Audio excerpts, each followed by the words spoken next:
Assalamualaikum warahmatullahi wabarakatuh. Perkenalkan, saya dari kelompok 1, nama saya Nahdina. Rekan-rekan saya ada Bapak Taufik Nur Hidayat dan Ibu Lia Aryani. Moto dari kelompok kami adalah hidup untuk keluarga.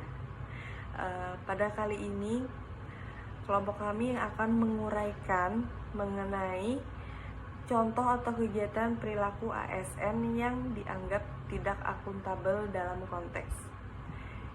Baiklah, untuk yang pertama kita bahas mengenai contoh atau perilaku ASN yang tidak akuntabel dalam konteks transparansi dan akses informasi.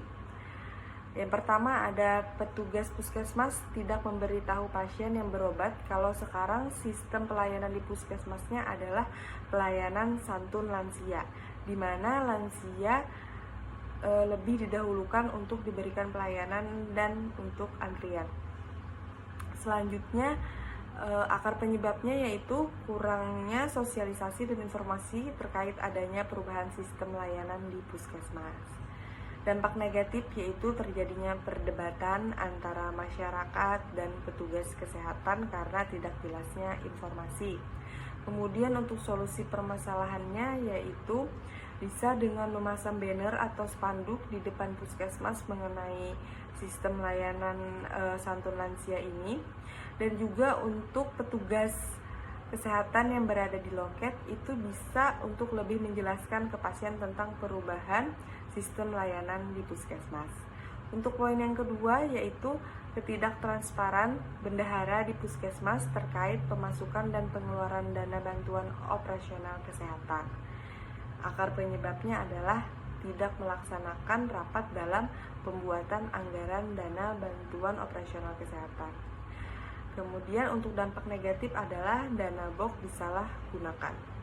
Untuk solusi permasalahannya yaitu bisa dengan mengadakan rapat pada setiap awal tahun untuk menganggarkan anggaran dana untuk bantuan operasional kesehatan. Baik, itu saja dari saya. Selanjutnya akan dijelaskan oleh rekan saya. Saya akan melanjutkan pembahasan dari teman saya sebelumnya, yaitu yang kedua, akuntabilitas dalam konteks praktek kecurangan dan perilaku korup. Contoh kegiatan atau perilaku yang pertama yaitu perlakuan tidak adil dari atasan. Akar penyebabnya hubungan keluarga dengan pegawai, dampak negatif hilangnya kepercayaan, dan solusi permasalahannya selalu menjalin hubungan baik dengan pegawai ataupun atasan. Dan perilaku yang kedua yaitu dana sekolah dipakai untuk pribadi. Akar penyebab terlalu banyak utang sehingga gaji tidak mencukupi. Dampak negatif keperluan sekolah tidak tercukupi. Solusi permasalahan musyawarah dengan seluruh anggota pegawai. Dan yang ketiga, akuntabilitas dalam konteks penggunaan sumber daya negara. Contoh kegiatan atau perilaku yang pertama, rumah dinas tidak dipergunakan. Akar penyebabnya karena dekat keramaian sehingga mengganggu istirahat. Dampak negatif, rusak karena tidak terawat. Solusi permasalahan digunakan atau ditempati. Dan contoh yang kedua, yaitu printer sekolah dipakai untuk keperluan pribadi. Akar penyebab, akses yang mudah. Dampak negatif, cepat rusak, dan solusi permasalahan membeli secara pribadi.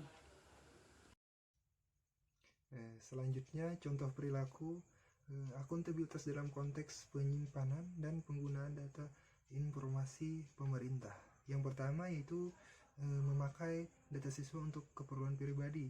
Di sini kan biasanya sekolah memiliki data siswa berupa misalkan NIK atau nomor induk kependudukan dan nomor kartu keluarga. Akar penyebabnya yaitu untuk mendapatkan keuntungan pribadi. Dampak negatifnya data siswa bisa saja dipakai untuk kejahatan atau disalahgunakan.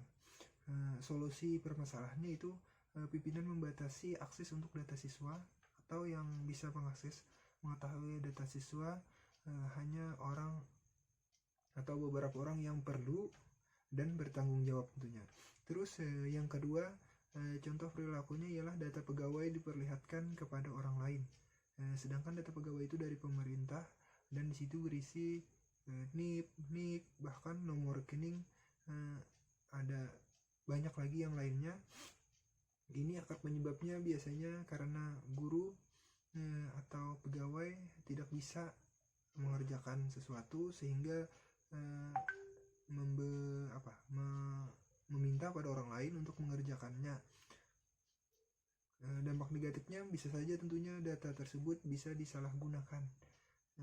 Solusi permasalahannya seharusnya di sini guru belajar untuk memahami dan mengerjakannya sendiri, jadi tidak memberikan pekerjaan itu kepada orang lain tapi mengerjakannya sendiri. Kalau tidak mengerti bisa ditanyakan kepada rekan kerja. Selanjutnya contoh atau perilaku akuntabelitas dalam konteks konflik kepentingan. Yang pertama yaitu pemberian nilai kepada siswa untuk kenaikan kelas. Biasanya si gurunya bingung mau kasih nilai tinggi tapi kenyataannya nilainya rendah. Penyebabnya apa? Penyebabnya jadi ada keterkaitan keluarga antara guru dan siswa. Misalkan saya seorang wali kelas memberikan nilai kepada siswa, sedangkan siswa tersebut memiliki ikatan keluarga dengan wali kelas yang lain. Wali kelas yang tersebut meminta saya untuk memberikan nilai yang bagus, sedangkan kenyataannya siswa tersebut memiliki nilai yang pas-pasan. Dampak negatifnya sendiri bisa saja itu menimbulkan kecemburuan terhadap siswa lain sehingga siswa lain kehilangan semangat dalam belajar. Terus solusi permasalahannya ialah memberikan pengertian, pemahaman kepada guru tersebut, terus tetap memberikan nilai sesuai hasil dari kerja siswa.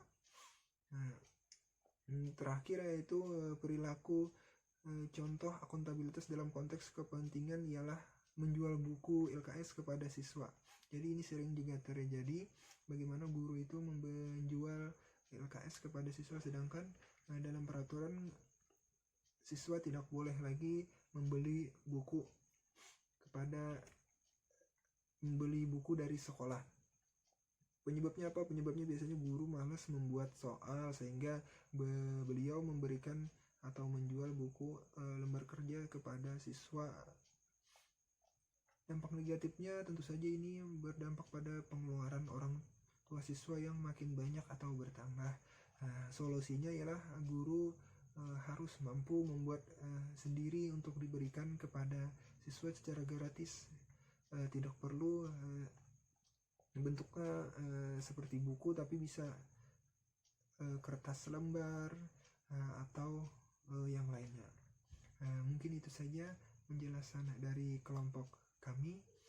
Salah hilap mohon maaf. Wassalamualaikum warahmatullahi wabarakatuh.